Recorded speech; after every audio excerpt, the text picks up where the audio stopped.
This is a video all about why we made a platter mat for turntables in not one, but 3 different layers.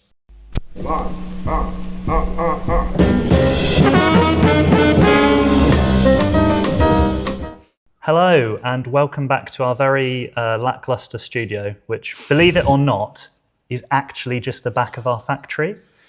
And today, well, let's make introductions first. I'm David of Origin Live. This is our company founder and my dad, Mark. And today we're going to be talking about one of our best-selling products, which is it is the best-selling product of the last few years, which is the Strata platter mat. It's got quite an interesting design. It utilizes 3 different layers, and I want to quiz you about its history, its development, why we made it, what it does, and also what we learned about other platter mats along the way. So I guess one of the fundamental questions here is, why is a platter mat important at all? Very good question. And for many years I thought platter mats didn't work because we used an acrylic platter. And anyone who's used acrylic platters, I mean, Pink Triangle, I think, started the trend. Yeah, shout out to Arthur Kabasarian. Yeah, they tend to work best with no mats. Felt mats don't work on them, rubber mats don't work on them, you name it. I tried for 20 years and couldn't find anything that worked on an acrylic platter. A lot of people report that. I've seen in forums and talking to people about mats, a lot of people will say, I don't use a platter mat because the acrylic sounds better. Yeah, that's right. Until we came across Wonder material, which is a special composite material, and that started us off. But it's interesting, I've listened to mats for the best part of 40 years now, and they all sound different. And you've got to ask yourself the question, why do they sound different? Because they do make a very significant difference to the sound. And the obvious answer is that they live right next door to the record. And of course, your record is not just an inert object like one might tend to think. But in microvibration, it's very much alive, and it's resonating all over the place. Just to recap listeners on that, it's something like the cartridge is tracking a groove smaller than a human hair. It's exerting around the equivalent of 4 tons of pressure onto the sidewalls of the groove. 8 tons per square inch. Okay, very good. Even better. And it's doing that up to 40,000 times a second, more commonly like 20,000 times a second. That vibration goes places, right? Yeah. It doesn't just, it's going through your vinyl record, through your turntable structure, and also through your tone arm, through your cartridge. That's right. It's going places. Yeah. And what you're saying is the platter mat is your first point of contact with the vinyl. Yes. Okay. Yes. And I think, just to try and give an analogy, because I think it's hard to think in terms of microvibration, but if you were to think of a huge steel disc about the size of a living room, right? And you had a man with a sledgehammer banging on that disc, you would feel the edge, and you would know about it. You'd hear it. You'd know that it was vibrating. Yeah. And a record surface is just like that. It's the vibration is rippling through that surface at very high speed, and it's going back and forth across the surface. So there's 2 kind of approaches to this, and the extremes is, one, you want the groove to sit as rigidly as possible. So what people do is like the Air Force One is a prime example. The Rockport did it 40 years before that.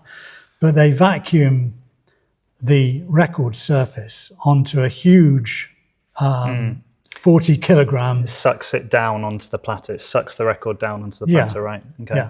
Yeah. 30 kilogram, whatever these things weigh.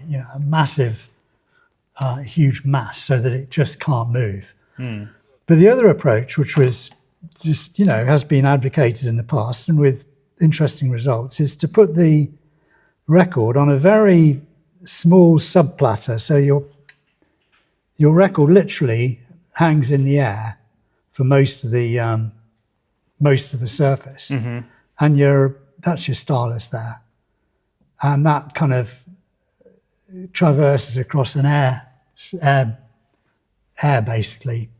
So you're saying the record is only supported on a subplatter, basically around around the label, basically. Yeah, and this was advocated by in certain quarters for a while, and it does sound very good in certain areas, which is interesting. Really? Okay. Yeah, it's very open, very free, whereas the exact opposite is true for the suck down onto a huge mass. And again, you've got to ask yourself why. So most of the observations about what we're going to talk about in this session are just from mainly listening to these kind of setups, listening to the different materials and observing why things sound different, and then you can think about what to do about it. Okay, so we're talking about two extremes there. So in terms of what to do with the record. So on the one hand, you've got the most rigid coupling we can think of, which would be sucking the vinyl record down onto a really large mass, a 30 kilogram mass. And then on the other extreme, you've basically got almost no rigidity and just kind of pure, as little contact area as possible. And that was, I think you were thinking, maybe this is like Crosley's that do this, or I can't think of there have been a number of people that have done it. The high-end version that I would recognize would be something that does a few more contact area points, maybe like this.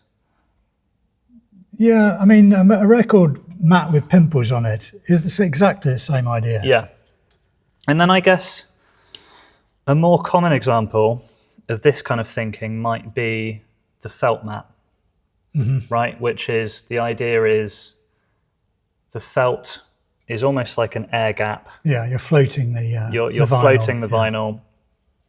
Now, this, I mean, you've been very nice about it, but I see this as a really big problem because there's almost no rigidity, really. So the vinyl record probably can move around a bit, especially on a felt mat. At low frequencies. You can easily compress a felt mat, which to me would be a big issue, because if we're moving it, there's going to be give in the stylus, and that's going to be a loss. But remember, at high frequencies, it can become a lot more rigid. But do you think that felt really becomes at very rigid high frequencies? Pretty much, yeah. Maybe a very high frequency, but I would not like felt You'd at all. be surprised. Anyway, the comments I get are that people swap felt out almost immediately because people who are thinking about it because they just don't like the sound that it makes. And to me,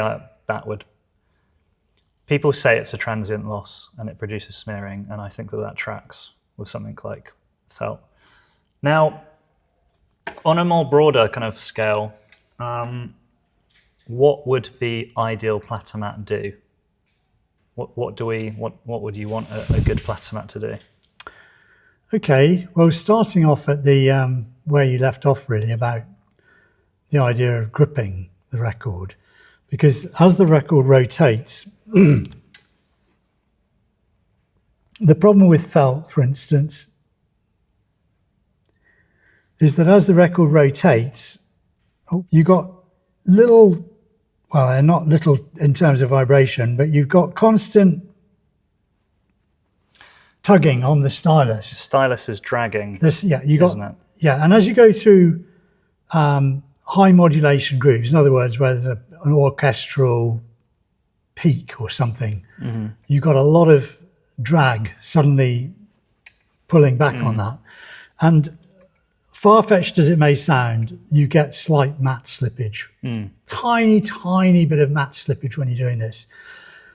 And it's pretty conclusive because you can hear the difference when you go to something which has got a bit more grip on it. And so a mat has to be able to both grip the platter and the record so that you don't get that constant kind of, if this is your stylus and the record's passing in that direction, you do not want this surface to keep slipping momentarily. So that's one of the things it's got to provide. Now, one of the ways that we can effectively increase the grip of the mat is by the side profile of it.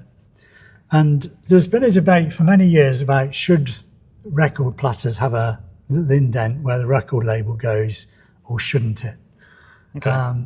It's quite tricky, but the answer is that what we've observed is that the way that the best mats work is that they only support the record on the actual playing surface. Because if you look at a record in profile, I'm just going to draw a record in profile now, that's the sleeve, so that protrudes outwards, and then that's the lip on the outside of the record. Okay, and so hold on. This is for label. Yeah. This is for label, and then it goes out. Are you saying the outer edge is actually thicker than... The outer edge is raised slightly. Is it really? I can't say I've ever noticed that. Well, you'll notice it. I'll notice it now. Okay. Okay. So that's what a record actually looks like. And most mats and platters support the record right up to here. Okay? And some of them have a little indent here, which does assist because from observation, the record can sink a little bit, and sometimes that's just enough to support the inside bit there, which gives it a little bit more grip. Well, the other thing this makes me think about is if you're putting if the bulk of the weight or whatever is lifted up by this central label, you're almost creating a little bit of a spinning top effect. Oh yeah. Where you've got a smaller contact area in the middle, so it can might well make it easier. Especially as records tend not to be very flat, and you've got a warped record, so it's just sitting on this and a tiny edge here. I'm not saying that the way that you can do it is that, but to minimise that effect, it doesn't get rid of it completely. But to minimise that effect, what we do is we make sure that the record, if I can just draw this, is only supported along the playing surface on the inner edge. Okay. So that when our mats come in and they kind of right in from the outside perimeter of the deck, it's not that we're trying to save money by cutting off a bit, by not using quite so much material. It's that it actually sounds better. Okay, so let's just put this into context. So this is the mat that we are discussing more broadly. So this has a concave in the middle for the record label. Now, what we actually do on the rest of our turntables and this mat is it's about 10 mil in from the record lip as well. Something like that. So that kind of also avoids this bit right on the edge. Yeah. As well. Okay, so that's in terms of grip. There is another small advantage, and that is that you do not, something like the Lin, for instance, has a lip on the platter. So the edge of the platter looks like this. Yeah. And you do not want your mat sitting on that narrow lip, really. Yeah. I mean, you can do, but it's not the best. Because you're leaving this surface to ring like crazy. Yeah. Because we were doing, these were kind of wide out, and then we started making them slightly smaller for certain types of decks, but then we also started doing listening tests, and it sounded better when we brought in the brought the diameter in, which the working theory is that is to do with that. Okay, so that's it in terms of grip. In terms of things like damping and rigidity, what would a good mat, what would you want that to do? I think the first answer is we're trying to get the vibration out of the record itself, which is going into resonance. And reflecting vibrational reflections from the outer edge. It's all going around. So you want to get rid of that. The only way you can do that is by earthing it into another surface. So this is transmission. Yeah, so we want to transmit the energy out of the record as fast as possible and make sure that it doesn't come back again, because it could just get reflected off the hard platter underneath. Most platters are pretty rigid, they have to be. And there is also, maybe the other thing we haven't necessarily brought up is there is also structural vibration happening in the turntable. As the bearing is turning, that will always have some friction, creating vibration going into your platter, and that has the potential to come up as well. So it's kind of isolating both sides. I mean, this is the impossible scenario, and it's where you kind of get into these areas about attacks on all fronts, which is, you know, there's two conflicting principles. You want to get vibration out of the record, and you want to stop it getting into the record. So if you go to something that isolates massively, like air, you get the worst of both worlds. But at least the record is free to spread the vibration. I mean, the reason I prefer an air-gapped record than a rigidly clamped record, which I think sounds dead, lifeless, and horrible, is that it at least the vibration ripples out very quickly away from the point of contact, which is the stylus. At least it's free to vibrate away, and it gets lost in the rest of the record. Okay. I know it gets reflected again. It's dispersing to some degree. It gets dispersed. Okay. Let's talk about the Strata. So what does it do? Why is it answering the questions of grip? We've kind of gone over grip in terms of we've got the concave in the center and the diameter is in, so that it's only in contact with parts of the record that are actually, you know, playing, and that creates grip because it's less likely to slip on raised parts. It's also quite a grippy surface for material that we're using in itself. The top surface is the same material as our 1 mil upgrade mat, which is our 50 pounds mat.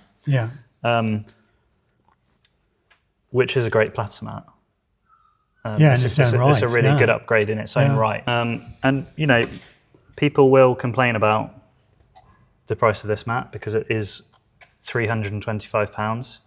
We would bill it as more of a kind of whole platter upgrade than just a simple mat because it's doing so much. But I think people often ignore we actually make another mat for £50, which is, you know, it was an award winner on its release. And that would outperform many a £200 mat. Exactly. And it is a very good platter mat, and we still make that. This is something that actually takes a surprising amount of manufacturing in-house. We make everything in the factory that we're in, and we pay people a decent wage. And we have a lot of overheads, and you know, people also have to factor in things like dealerships and distributions and actually selling the stuff in itself. It's not easy, but nevertheless, we also make another mat that's £50. So this has the top surface of that, which, as you say, is a bit compliant and has a nice amount of grip. The bottom surface is also fairly rough. We're not trying to keep it super smooth, so that grips pretty well onto definitely onto acrylic turntables very well. And I think it's worth mentioning as well that because it is flat, unlike a record, which is often not very flat, it tends to grip pretty well on the bottom surface, even though it's hard and the top surface is compliant. Yeah, I mean, most records aren't warped seriously, I'd say. Anyway, so what else is going on in this mat? Yeah, I think it's worth digressing a little bit at this point. And you were talking about costs. One of the things that I really didn't want to make this mat in the first place, and it was actually an idea that was suggested by a very good friend of ours called Tony Sharman, who's he's a great guy, and he makes his own turntables using a lot of our bits, so that when we were supplying him with our parts which go onto the multi-layer platter, and we would never do that with anyone apart from Tony because he's very confidential. But he was experimenting with this, and he said he came up with the idea of a platter mat using our multi-layer materials, which is really a takeoff of the multi-layer platters that we used. And he suggested it, and even went so far as to make 6 prototypes for us and send us for his own purposes, and then sent us 2. And yeah, they sounded great. So we took on that idea.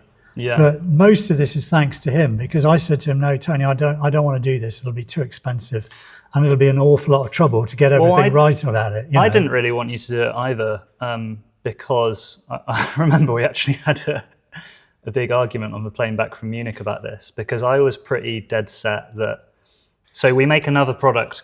Well, we make something called the multi-layer platter on our turntables and our high-end turntables, which is a very similar idea. It's multiple layers, and they're screwed into our platters.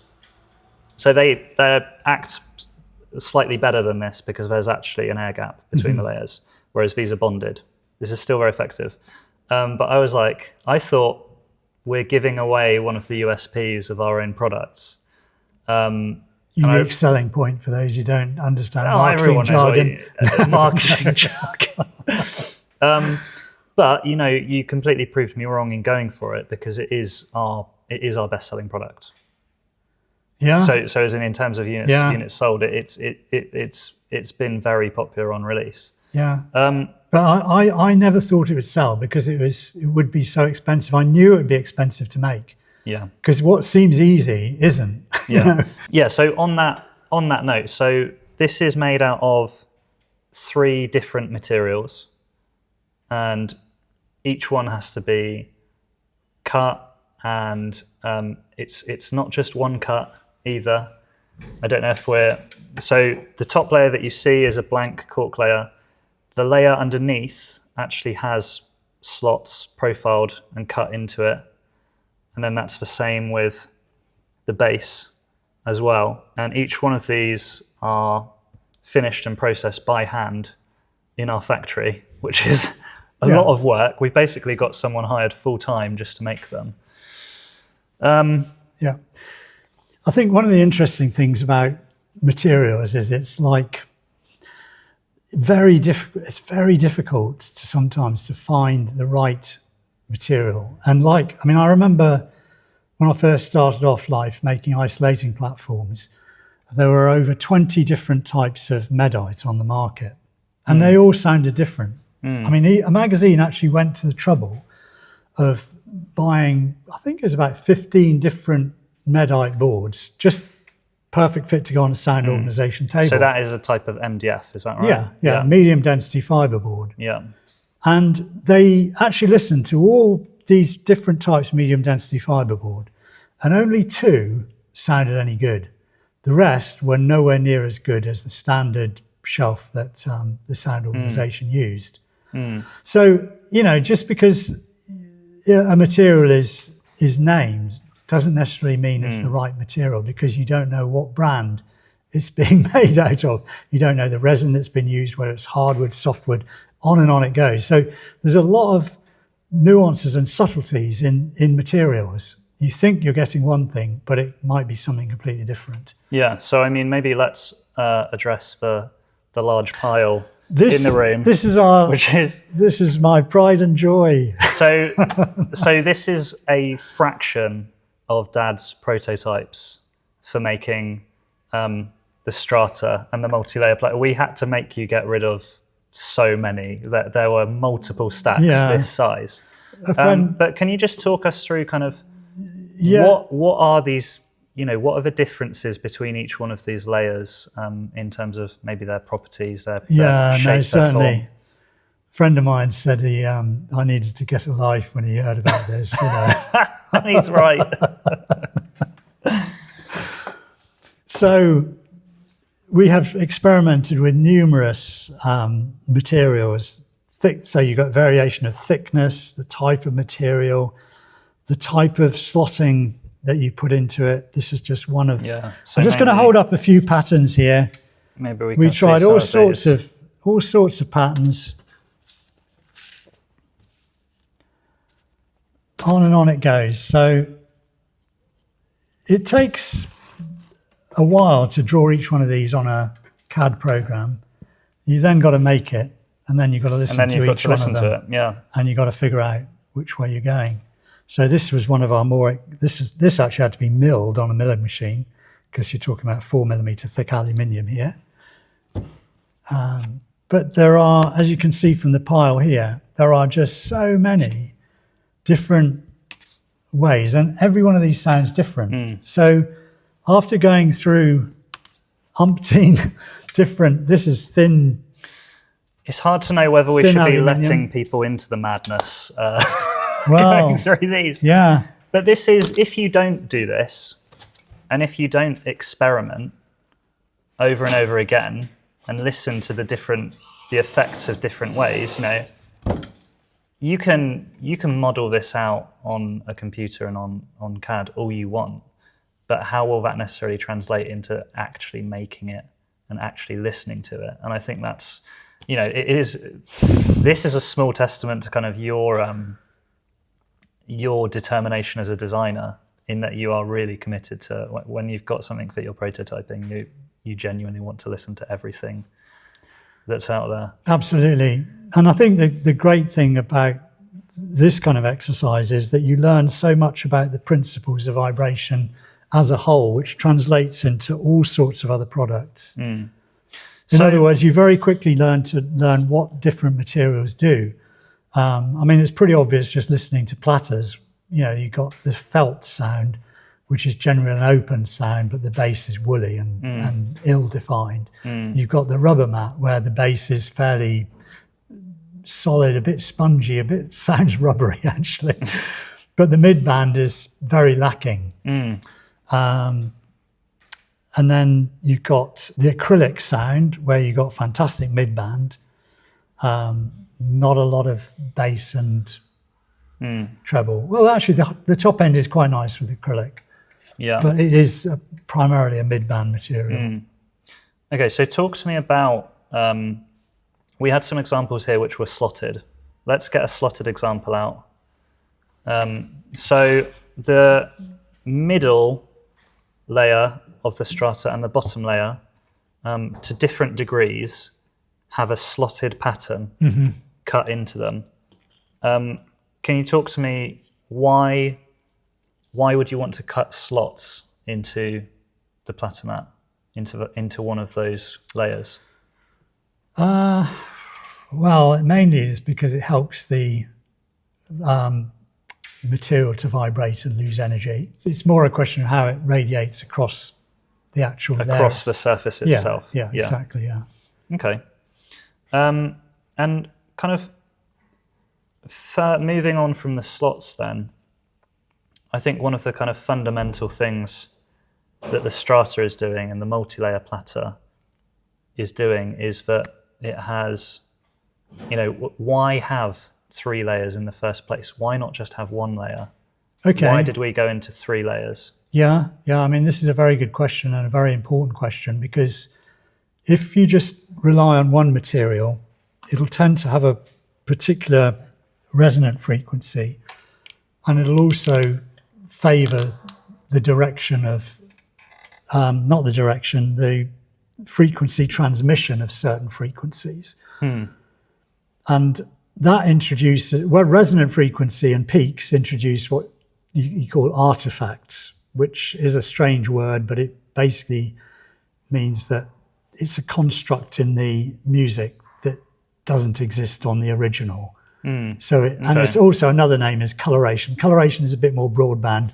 Artifact I tend to think of as a bit of a narrow anomaly. You know, like there'd been aggravating peak at a female singer's voice, which shouldn't be there, and sounds edgy and nasty. So we're talking about the kind of the vibrations of the mat interacting with the vibrations of the vinyl, and the way that those two are interacting and shifting. Are colouring the sound they're affecting the sound in a certain way. Yeah, but I think that the main reason that multi-layers work so well is it's a bit like noise cancellation, in that you've got two materials which are resonating or vibrating at different frequencies. So say your top layer is just vibrating, you know, at a fairly low frequency, and that's where its resonant is. And maybe your bottom, maybe the layer under this is kind of vibrating like this. That's its resonant frequency, and it's really high, and then the one under that might be like this. But when you get all of those waves and they're moving, when you get them all moving, they tend to cancel one another out to a certain degree. They interfere with each other, so that you don't get the resonance building up. And we're not saying that this is cancelling out vibration perfectly, but we're saying that it is probably reducing the overall peak vibration. And that certainly seems to come out in the music when you're actually listening to it, because for me, one of the most obvious things is for kind of the separation. So when using this, things are a little bit more separate, the image is clearer, better defined, there's a little bit more bass, and to me that suggests that we have reduced smearing, and smearing just is the product of vibration, unwanted vibration. Exactly, yeah. Okay, so obviously we've had a lot of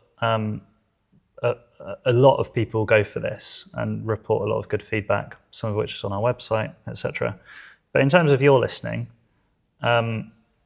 what do you think that people could expect if they were, say, replacing a felt mat with this mat? Maybe something else to mention quickly is that if you want to use this, you probably will also want a tone arm where you can adjust VTA, so you can lift the height of the tone arm by a few mil, because this is 5 mil. 5 mil thick, yeah. Which is a bit thicker than your average. I think it's about 1 mil thicker than a Riga felt mat. So you'll probably want a tone arm where you can raise the VTA. You lose your Riga felt mat, so it's only a 2 mil extra. Yeah, and then on something like the Riga, or you can shim. You can buy shims for that tone arm, which is something that you'll probably want to do anyway.